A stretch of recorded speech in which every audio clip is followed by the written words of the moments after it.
Thank you, Joseph. I'm glad to see you at the Severo at the workshop about libertarian movement in modern Russia. My name Pavel Usanov, and today I will tell you about my own experience in investigation of this process. What's happening in Russia today? What about the past of libertarian movement and what we can do in the future? I hope we will have a good conversation after my presentation, because it's very interesting to discuss different obstacles for the libertarian movement in every country where we're from Czech Republic, from another European countries, from post-Soviet countries, etc. Today I will have only 30 minutes for presentation. Usually I need 1 hour or more than 1 hour, 2 or 3 hours for presentation. I would like to be briefly, but if you will try, just do it and I will understand that you would like to ask me something, okay? But don't do it right now. Okay, what about my goal of this presentation? First of all, I would like to say that I am not the member of any party. I am not the member of Libertarian Party in Russia. I'm not a politician. I am assistant professor in Russian Academy of National Economy and Public Administration. Also, I have research position in European University, I think biggest private university in Russia. My current interest is economic reforms in United States after the revolution and to the Donald Trump. Last my presentation, you can find it in my YouTube channel. It's a presentation about founding fathers of USA, because it's very important to combine these two types of knowledge, history and theory. And I think the center in the European University, it's very important center in the Russia. And because I'm not politician, I would like to tell you more about my academic experience. But of course I need to tell you maybe a few information about political movement, about the party, because at this moment it's a very popular movement. This is a picture not from the party. This is the first day of existing Hayek Institute in St. Petersburg. I am also the director of Hayek Institute. And at this moment we made 8th conference Capitalism in Freedom, and we had many interesting lectures, professors from USA, professors from Europe, I think very famous economist in Russia had speeches in this institute. This is the first day, 22nd June, and every year in this day we making conference, big conference, international conference, Capitalism and Freedom. And in this year, 22nd June, we will have special conference, because I think you know that this year is very important for Austrian school, because in the 8th of May we will have 120th anniversary of the Hayek birth. And this is a very important figure for understanding not only libertarian theory, but the future of libertarian reforms. This is a small group, students, my colleagues in law, in economics, in history, You also can find in this picture the chief of the publisher Socium. I think it's a great deal for the post-Soviet Russia, because at this moment we have more than 100 books about Austrian economics in Russia. I think more than 10 books by Mises, more than 10 by Hayek, by Rothbard, modern Austrian economics. And I think it was very important because at the beginning of this century was made translation of the magnum opus of Ludwig von Mises, Human Action. And I think it was a first step for development of Austrian economics in post-Soviet Russia. This is a small group. This is 2011, and this is last year. But this is not Hayek Institute. I told you that I will speak not only about academic, but about movement. My topic is libertarian movement, not only academic, but social activities and etc. This is the conference, last 10th conference in Moscow, Adam Smith Conference. More than 1,000 people, especially if you try to see the faces, it's young faces. At this moment, and I think it's not the feature of modern Russia, but in other countries, young men and women, very interesting, the libertarian. And this is a queer to the conference. This is the place which was the conference, and this is the queer for this conference. Many people in the early morning. This is no space for sitting, no space for stay. And this is not the last hour of the conference. This is the morning. And I think it's something important. Why so many young minds think that libertarianism is that they need it. But what about my short presentation? I would like to tell you about 3 important issues. First, history and prehistory of the libertarian theory in Russia, because many think that we have, I think, homogeneous intellectual history or political history, only Soviet period, what will be before and what after. It's not so interesting and not so important. But if you will study the history of ideas in Russia, you will find very interesting economists and political thinkers in the libertarian style. And I would like to tell you about this and about the tragedy of our free minds, about the people who think not like the statesmen. Second, I would like to show you modern times and what has happened in Russia today, in academic sphere, in the public. And the third is a prospect for the future, what we can do the next year and the next decades. I would like to ask you, do you know who this guy? Do you know?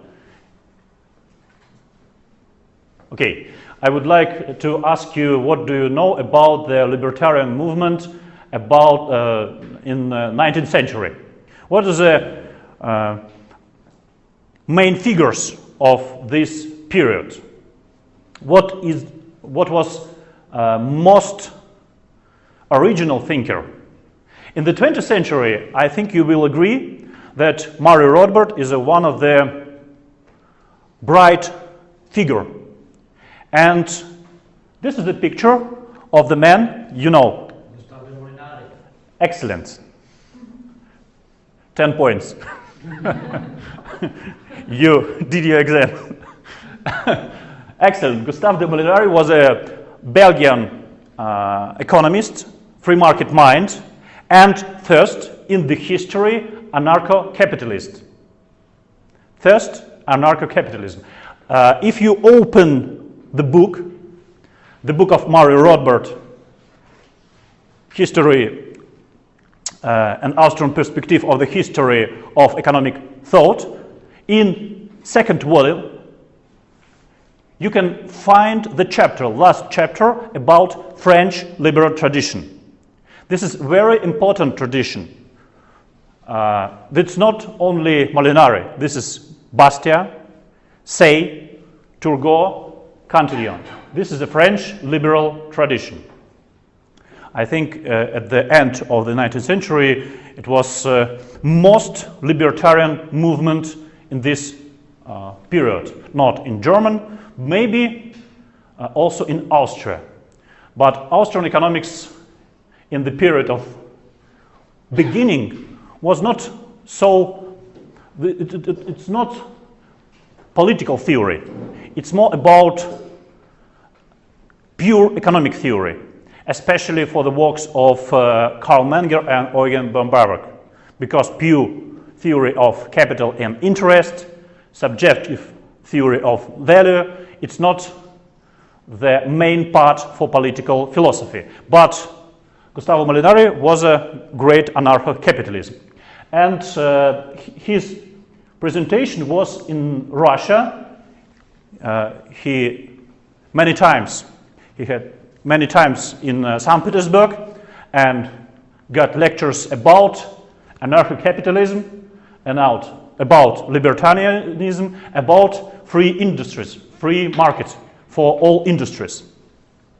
In 1965, it was, I think, very crucial period in the history of Russian Empire. Gustavo Molinari did lectures, public lectures, not private, public lectures about political economy. In this book, you can find the different proposal about what we need to do for getting more economic wealth in Russia. He was a fan of reforms, and his proposal was, we need absolutely economic freedom. This is a quote of his book. No one obstacle for no one industries. Absolutely economic free. And this is very important step, because I think that the most original ideas of the thinkers in Russia was the result of rethinking great Western ideas. And in this period, in the end of 19th century, was made it a few very important translations. First translation into the Russian of the great book by Karl Menger was in 1930.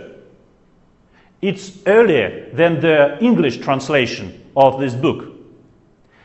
And also, this is a very important feature for another book. If you compare the level of economic analysis before the revolution and after, it seems like something amazing, very important role. I think all of you know key idea of Mises, one of the greatest thinkers of 20th century, theorem of impossibility of calculation under socialism commonwealth. But maybe you know who is Brutskus. Do you know who is Brutskus? I will tell you, but not right now. Wait, please. I will tell you a few words about Roman Arensky. He was born in Ukraine, in Zhytomyr, and studied economics in Yaroslavl. After he had degree on economics, he started to teach economics in different Russian universities. In St. Petersburg, it was a Russian Empire in this period, Kiev, and in other cities. This is a very important figure. Why? Because he was the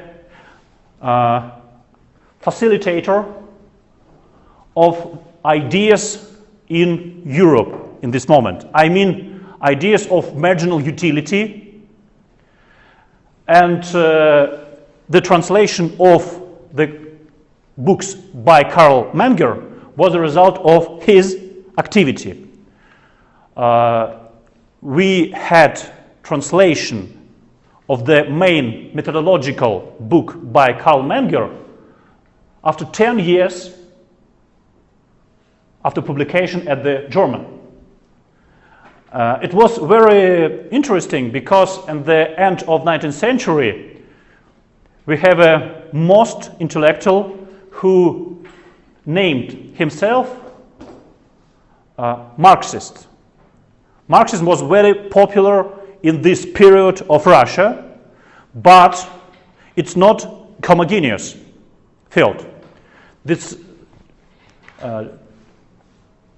In this period we can find another person, not socialists, not Marxist. And for example, Roman Orzhensky and his very important book published in Odessa was the studies of economic phenomena.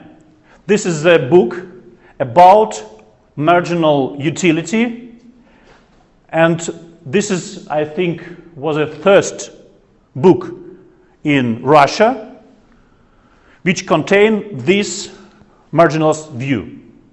But I have to mention about the Chugel. I think that the Joseph right in the sense that ordinary theory of utility is one of the most important results of economic theory in the beginning of the 20th century. But Orzhensky was not the originalist. He thought like Jevons or how cartelism. He thought that we need to calculate utility. It was a very important step, but of course only the first. Without this translation we can't understand this process. I told you about Boris Brutskus. Maybe you know who is F.A. Hayek. Do you know? Okay, excellent. And maybe you know one of the key publications of F.A. Hayek in the early period. What is this? What is the main controversy in the period of the young F.A. Hayek? Von Hayek in this period, because after World War II he delete von F.A. Hayek, not Friedrich von Hayek, F.A. Hayek, because it's not correct for him after the War II. What is the most important publication? What is the most important book? This is first of all the book about economic cycles, about theory of capital, but this is the collective papers in 1935, collectivist economic planning. This is the central publication of Hayek about his view on calculation debate. And this book includes few publications. One of these is the publication of Boris Brutskus.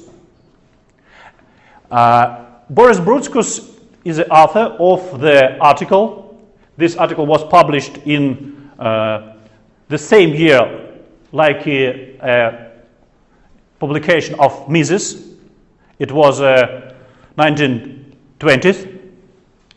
And if you open the book of Huerta de Soto about socialism and calculation, you will find that Brutskus and Mises was two great thinkers or economists who understood that the calculation without the free prices of the means of production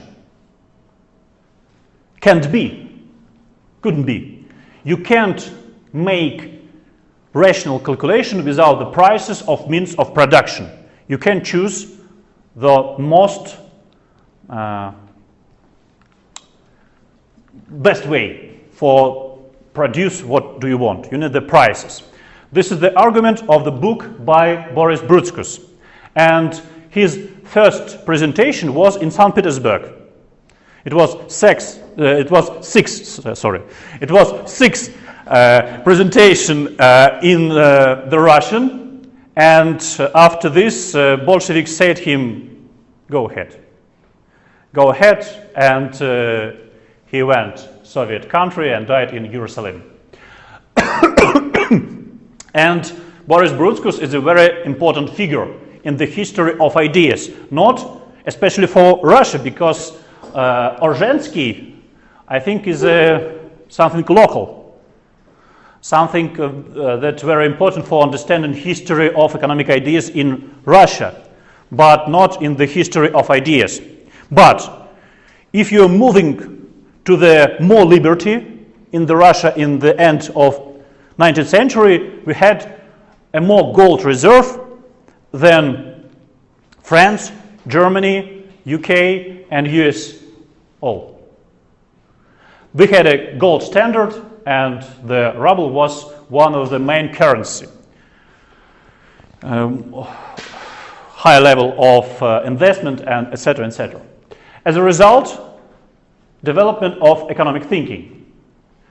Brutskus published an English translation for economic planning in Soviet Russia with an introduction by F.A. Hayek. I told you about this main contribution to this debate. And I think this is a very interesting period of the history. I mean the 20s of the 20th century. I think you know that in this period Russian Bolsheviks tried to make new economic policy, NEP. Have you ever heard this term? NEP, new economic policy. And it was discussion between two types of economists. One, this is like Stalinist. We need only plans. We don't need to trouble about how many resources, or is it possible or impossible. Take a gun if you have a problem, this possibility. It's only one problem. And second part, it was very interesting because it was Nikolai Kondratiev, Yurovsky, and Viktor Novozhilov. It's a very important figure in the understanding, for the understanding of the 20th century. Because in the discussion in 20s, he said very interesting idea. If you want to make a new economic order, you need to base it on real existing vices, but not on the not existing virtues. I think it's a good words because this is I think crucial idea of the economic theory. If you want to make something better or ideal, you need to know that the people are not absolutely rational or think only about public goods. You need to base your ideas, your reform on reality. We are not perfect. But he loses these ideas. He spent 10 years in the camps, and after it he changed his mind, and what he made? Mathematical economics. You can compare. Now you can get another way. In the Soviet period, if you want to be economist, you need to create new mathematical models for development industries. And this is that he did. Next step is a modern period. Because in the Soviet period we don't have any liberal or libertarian thinkers or economists. Maybe you know this figure. This is a very important figure for understanding post-Soviet Russian period. Every time then I heard the many so popular lectures at this time by Jordan Peterson. Do you know this figure? He likes to tell story about Russia, about Solzhenitsyn, about Dostoevsky, about the period of Soviets. He had read many books, but what about post-Soviet Russian? No one words. The end of the story is a collapse of Soviet Union. But this is the not end of the story. And current problems is a result of this ignorance. Because if you not change your mind by change your institution, the result of it will be past, will be your future. And I think it's a story for Russia. This is Andrey Illarionov. Do you know who this guy? Do you know who is Vladimir Putin? No. Who? No? It's correct. It's the right idea. I believe I would like to say like you. It will be very pretty, but I can't. I know. And Andrey Illarionov, I think, is the most influential intellectual and post-Soviet period because he was a economic advisor of the president in beginning of this century. Andrey Illarionov he has a research position in the Cato Institute. He is libertarian.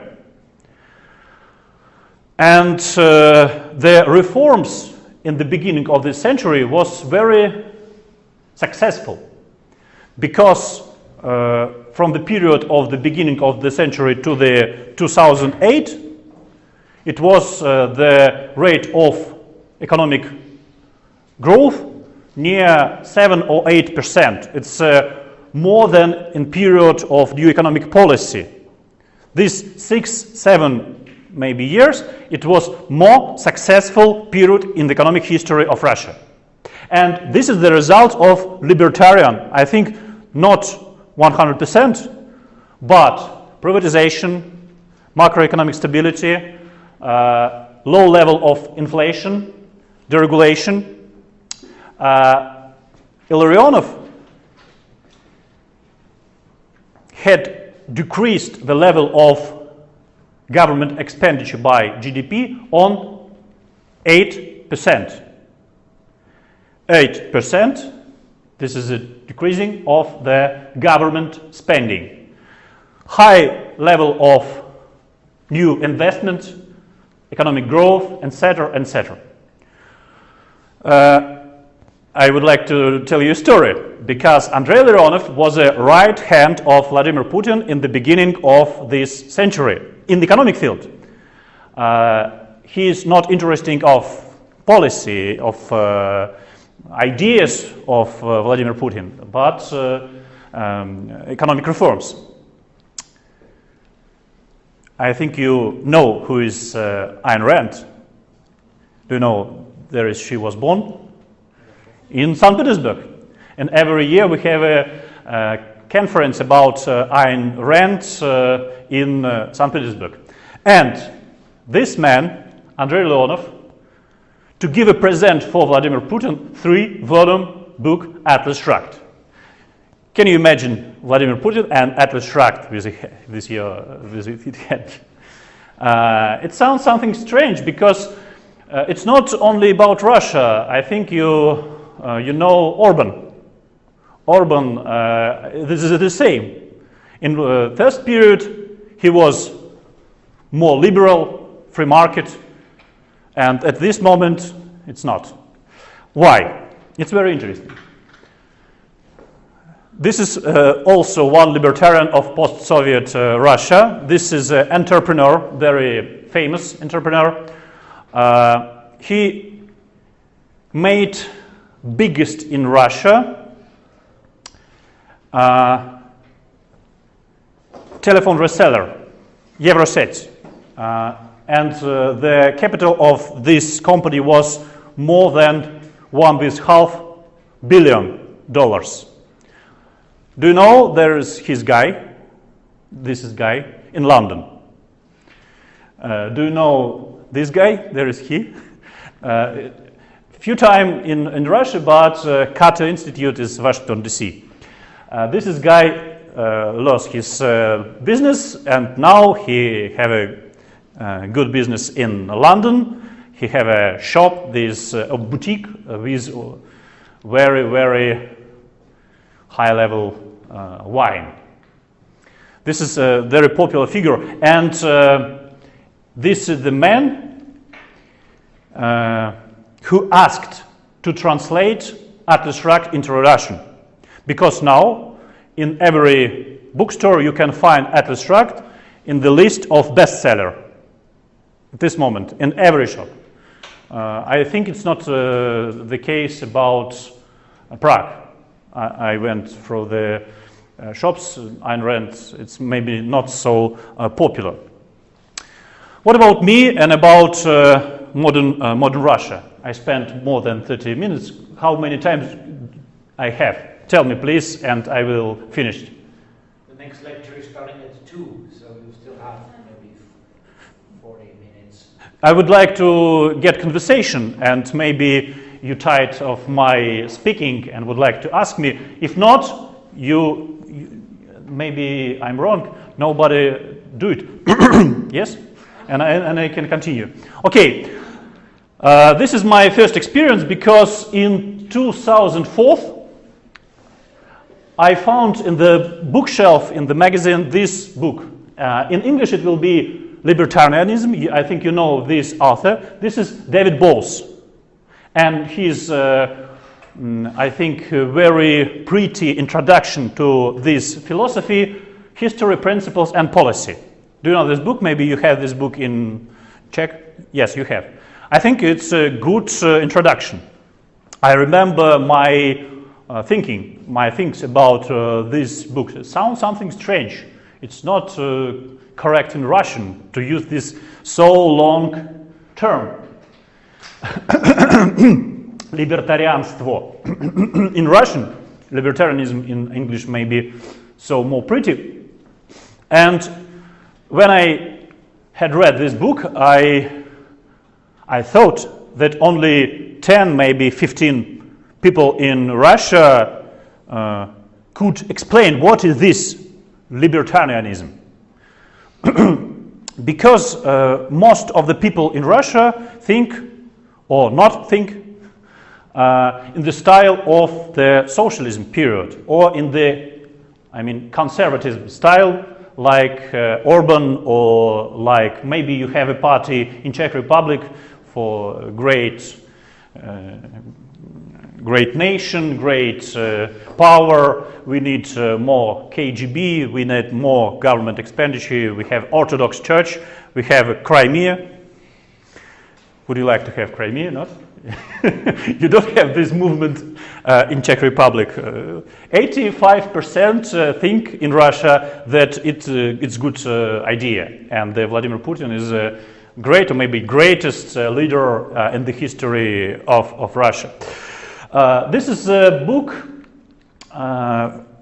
very important book for the next period, because I think after 5 years, possibly after publication, it's a beginning it was beginning of new projects, Libertarian Party, and etc. and etc. For example, this is me, I think 10 years ago. I was taller and I was youngest, not like right now. This is the Adam Smith conference, third conference. And at this conference, it was not so many people. I think maybe 50 or 100 people. I think it's a good result for every good conference, because if you will have 1,000 or 5,000, it's like a rock in the rock concert, not the something for understanding. But now it's more popular.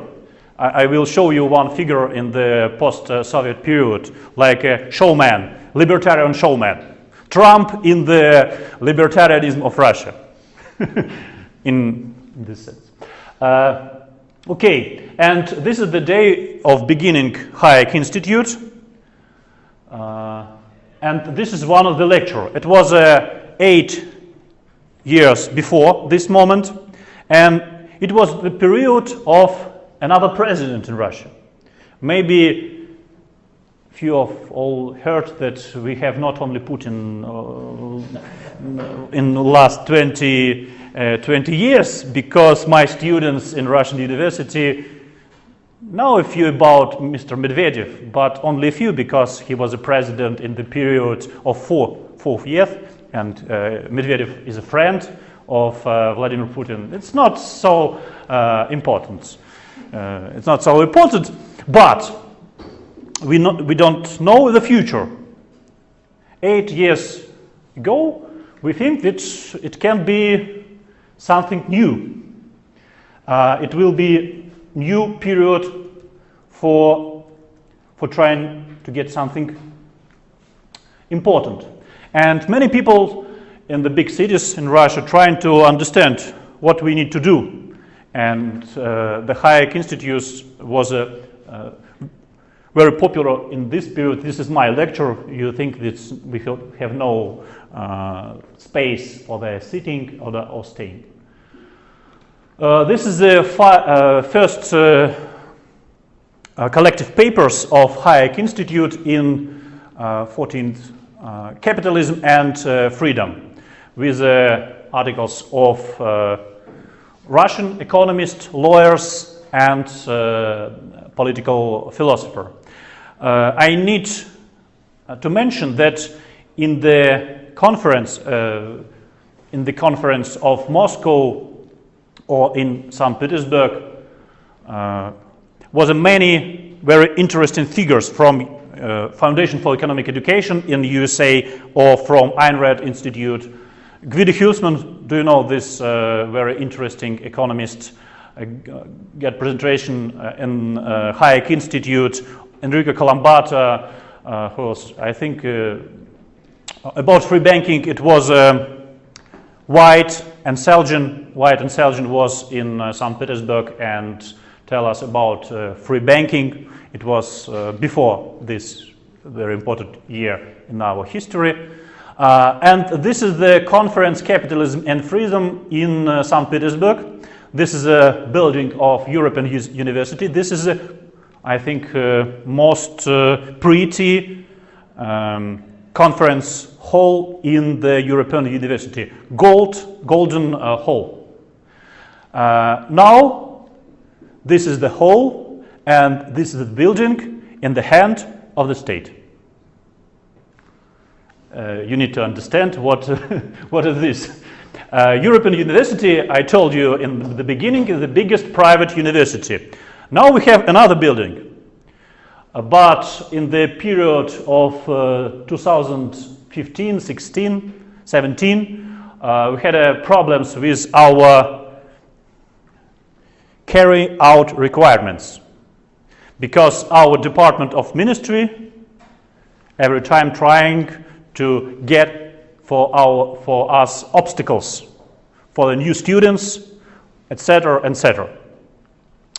It's not the joke. It's very hard to make something liberal. Not pure libertarian, but liberal. And this is the, I think, more academic movement. This is Dmitry Travin, one of the interesting political, I think his interesting is so huge. It's not only politics, but economy and modern Russian economy. and so on. And this is the one of the students, my friend. He is not in Russia. It's very interesting to tell you the story of last 10 years, and many people are not in Russia, but he's in Belarus, and he think that at this moment it's more freedom freedom country than Russia. This is the Hayek Institute. Okay, as a result, we have, I think, 3 important conferences in Russia. Adam Smith's conference, Ayn Rand conference, every year in St. Petersburg, February, Capitalism and Freedom, every year in June, and Adam Smith conference in Moscow, November. I need to tell you a few about the Libertarian Party. In that period, it's not 10 years. We have 11 years of this party, and this is the period of the creation of this party, Young Minds, in I think 2009 or 8. This is so fun because this is the meeting for return to the gold standard in Russia. It's fun for today, but at that moment it was also fun. But at this moment it's something impossible, because nobody knows what it is. Gold standard, we need to return gold standard. But 10 years before it was very interesting.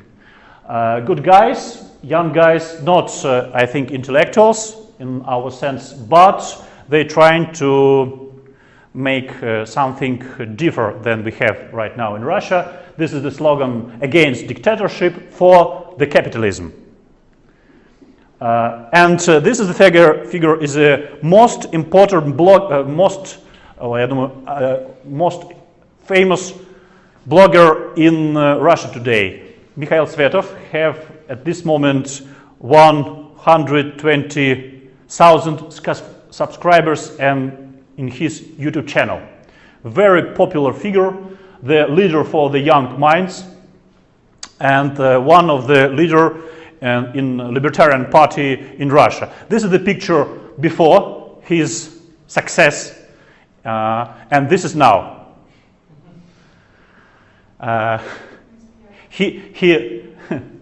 Yes, he very bright speeches. He had bright speeches at the streets or in the squares of the city. I think it's a very interesting example, because in this style he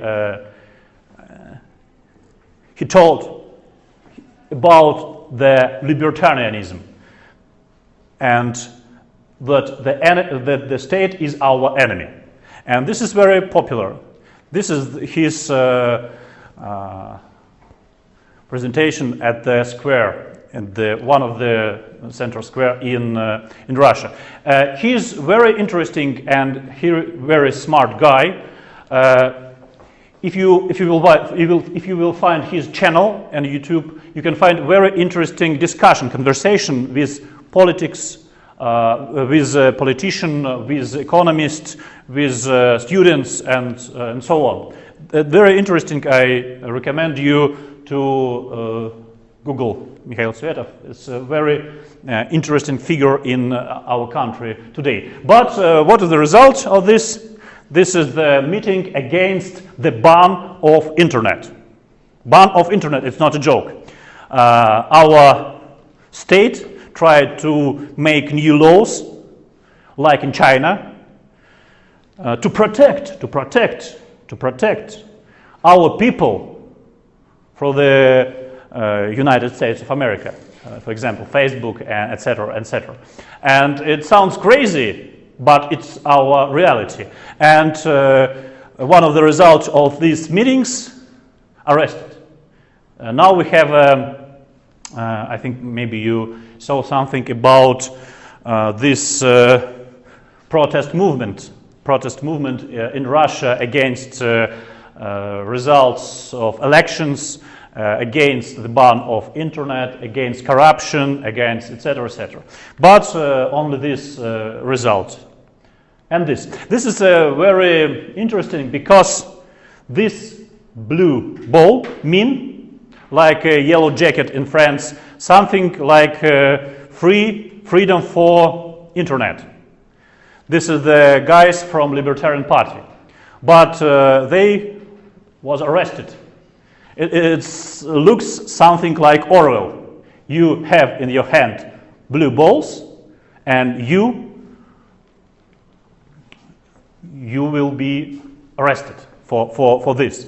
And the last bit I would like to show you, it's not so optimistic, but maybe we will discuss something about more optimistic. This is, I think, very interesting picture about the struggle between new and old Russia.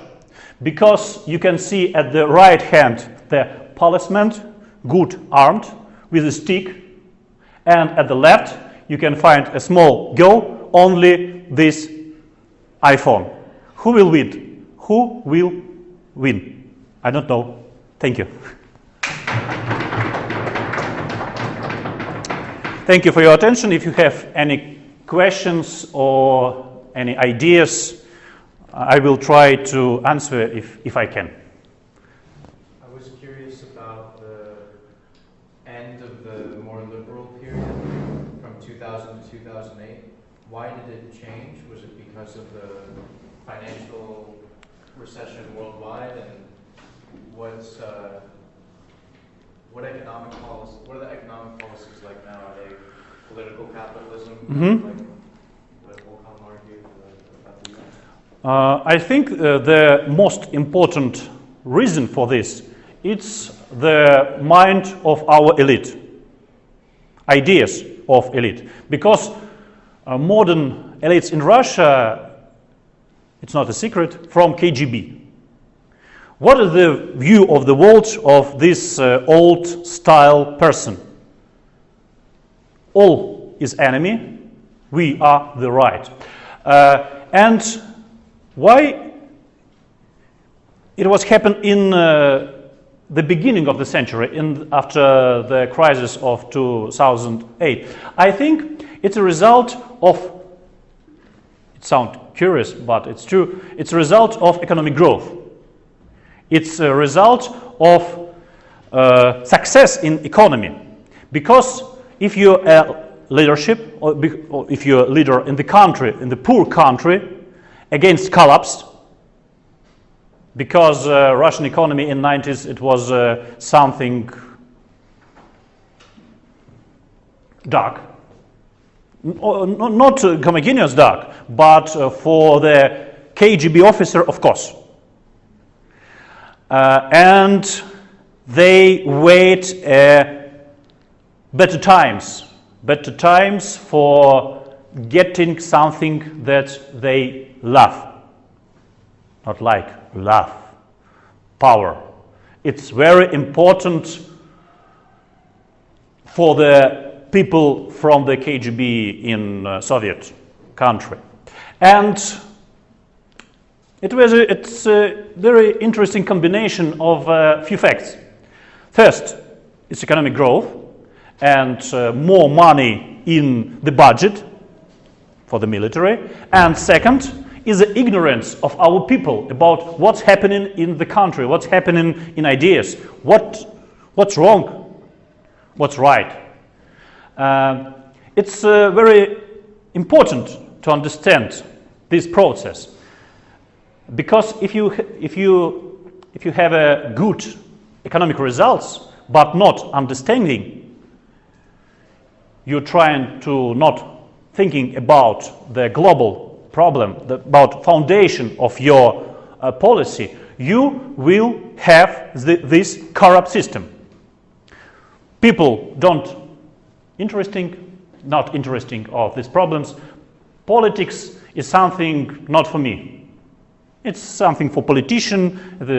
We don't have interesting. We have economic growth. In the beginning of the century, it was very popular to be entrepreneurship, to be ownership of your own business, not to be officer in KGB or to be a part of bureaucracy. But if you don't have money in your business and you have relationship with the state, it's better for you than to lose everything. And I think as a result of this, we have regime, our political regime. It's not only crisis in Europe or in the world. I mean, subprime crisis of US and other, and it's also important. But I think the most important is our history and laziness in trying to understand. And this is because very important that you are doing in Prague, in Severo, trying to understand foundations, because the society without ideas make more and more power for the state. It's a natural process. If you don't be alert for this, politician will take more and more and more power. As a result, when it began, the first step for this new society. I think so. Any questions? Yeah, I would have a question regarding Illarionov. You said that when he was like economic advisor, he Yes. increased 8% of the government expenditure. Eight. Yeah, 8. I was wondering in what sectors did he increase that? Because it's What sectors? Okay. Short answer will be all. All sectors was increased very much, especially oil. Of course, it's very important for Russian economy. Maybe it's one of the reasons of our political system, because if you have so many resources and you don't need to invest in the human capital. The people is not resource. Resources is oil, gas, and something else. But not only oil, also is a retail. It was very successful period for development of this sector, and also banking system, credits, new investment, etc., etc. It's all the economy growth, very, very high level, high rate of economic growth,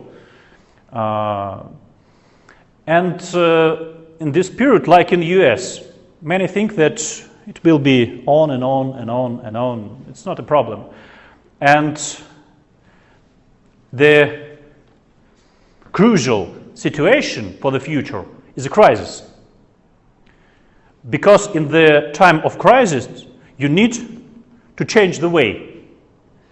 Before crisis, you didn't think about what's wrong and what's right. But in the period of crisis, you need to think.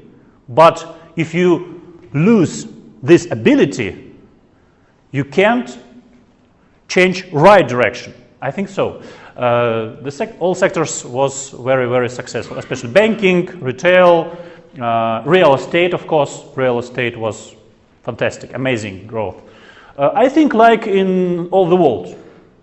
I think in the beginning of the century, it was a very successful period for economic growth. Joseph, could you agree or not? It was a very good or bad period for economic growth in Czech Republic. Do you remember? Well, I remember, but the question is what is the actual real growth and what is the bubble economy, which also played a... Okay, of course. I agree with you. I agree. This most of all it was a bubble, but you can't, you don't know it in the period of the growth. It's a good, new industries, new companies, new level of income, perfect. But it was, of course, a result of money increasing. Austrian theory of money, of business cycle, it's a good explanation for the crisis in Europe and US in 2007 and 2008, I think so. Okay? At the conference on Saturday, one of the keynote asked me, when I introduced myself like a director of Hayek Institute, he asked me, Hayek Institute in Russia? Is it possible? It's possible because Russia is a very big country, and the state thinking in the big idea, in the big social phenomenon, not on the new small project. I think that is very hard, of course. It's very hard to change our situation in education system, but we have a few universities, like European universities, maybe a part of Higher School of Economics. This is one of the biggest university in Russia, but of course the state university. But it's possible. I think it's possible. Okay. So it's been theorized by some that part of the reason why Latin America has not reformed in a pro-liberty direction over the last half century is because of the friendliness that the United States has towards radicals in their countries. Those radicals might work to foment revolution in their home countries if they did not move to the United States and settle there, directing their energy and talents to benefit Americans in entrepreneurship and political movements. Does Russia effectively export their libertarian-friendly young people to the friendly arms of, say, Germany, the Czech Republic, and other Western nations, which might possibly retard the liberty movement? No, we're experts, not only oil, but the brain of the libertarian. I didn't say, but many of my friends, economists, entrepreneurs from the Russia, now in Germany, in this Eastern Europe, and in United States, and I think the first wave of this movement at this time is ended, and this period we have many problems in our economy. For example, at this moment we have 5 years of decreasing income level. Real income level has decreased 5 years by years, and as a result, not so many people have enough currency for the new projects and for new ideas abroad, the Russia, in United States, etc., etc. But a few part it's trying to do so. I'm not sure that I answer your question, but I tried. Any question? Yes. I have a question. One? Yeah, one is simple. I'm curious. I'm sure you know that quite often people from American libertarian circles, Yes. such as Ron Paul, are actually visible figures on Russian TV. What is the impact for Russian libertarian community when this is happening? Is it helping them, or is it actually something which they would not want rather to see? It's something strange for all smart people in Russia, I mean libertarian, maybe not only libertarian, because Ron Paul and another libertarians in the United States support the Vladimir Putin and etc. etc. You know this situation. I think the most of our libertarians in libertarian movement think that Ron Paul is a result of strange policy of the libertarian movement in the United States. Because if your enemy is my enemy, is not correct for making TV shows and explaining why it's so good in Russia and why Vladimir Putin is right and America is wrong. Of course, this is a result of, I think, ignorance in the basic facts of post-Soviet Russia. I mentioned Jordan Peterson. No one quote about post-Soviet period, and I think that most, not only libertarian but intellectuals in Western countries don't understand what's happening right now in Russia and what's happened after the collapse of Soviet Union, because they use examples from the past of our country. It's not correct. You need new information. You need to understand the process in Russia. But I think it's very difficult for most of these intellectuals. Thank you. Okay. I forget, what was the name of Putin's former advisor who's now Cato? Andrey Illarionov. What spending did he cut when he was in charge of the economy? At this moment? No, from 2000 to 2008, when you said that government spending declined. Yes. What areas did the government stop? What did it stop? Cut social spending? I tell you something absolutely libertarian. Because we have progressive taxation in 19th, progressive taxation. And after the reform of Illarionov, we have a 13% of income tax. It's the lowest level in Europe today. We have libertarian economy. We have low level of income tax. This is one of the parts of reform. Low taxation, not progressive, privatization, and foundation for the crisis. It was something like new budget as a result of higher price of oil, but not for the spending. Not for the spending, but for save, for the future crisis. It was 7 years of growing of this fund. As a result, Putin used it for his interests. This reserves.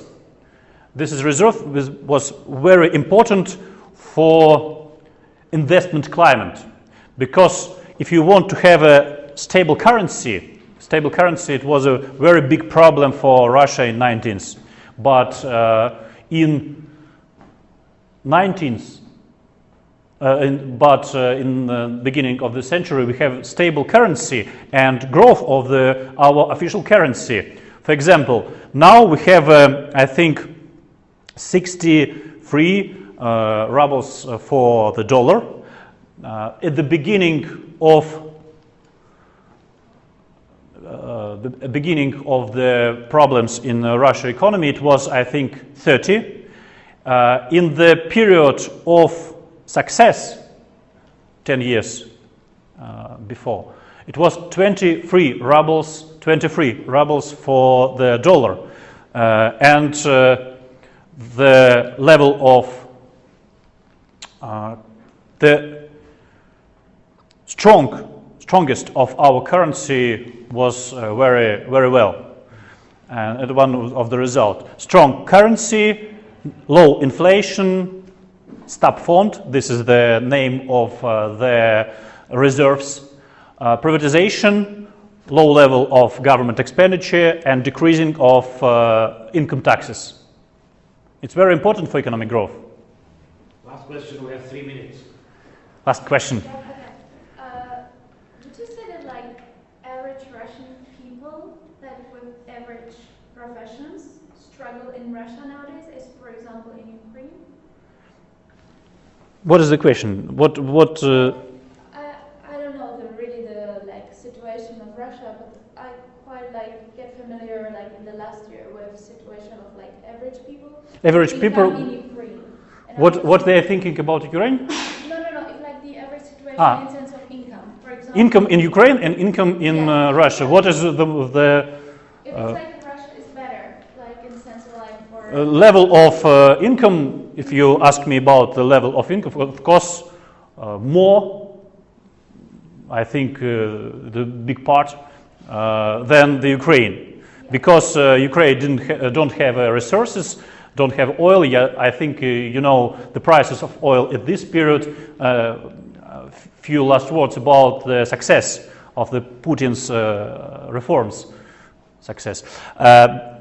In the beginning of the century, price of oil was near $20 for barrel. In the period before the crisis in 2008, it was $154. $154. But in the beginning, only 20. It's something if you try to sell your watches or cars, and after 6-7 years, it will be the price 5 times more than before. It's very good. Every day in our economy, we had $1 billion for our oil and another. 1 billion every day for the oil. It's like something maybe in the cinema, like Wolf on Wall Street. Yes, amazing, so money. As a result, we have what we have. Thank you. It was very interesting for me. Thank you.